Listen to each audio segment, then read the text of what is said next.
هو في نوع فيتامين د افضل لطفلك من في دروب؟ الاجابه هي وتعالوا نعرف الموضوع.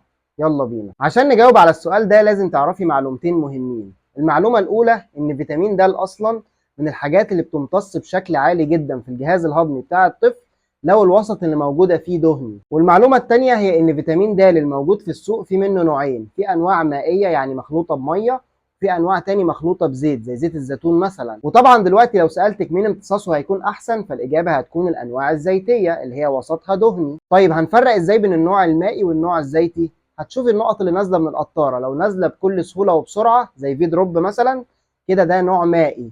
اما النوع الزيتي هتلاقي النقط بتنزل بصعوبه. طيب ده معناه ان انا ما اديش في دروب اصلا؟ لا، مفيش مشكله، ادي في دروب، بس لو هتديه لطفلك اديه بعد الفطار او بعد الرضاعه، يكون دخل دهون مع الاكل ده للطفل. اما لو هتدي نوع تاني من الانواع الزيتيه فده بيتاخد في اي وقت، مش شرط بعد الاكل.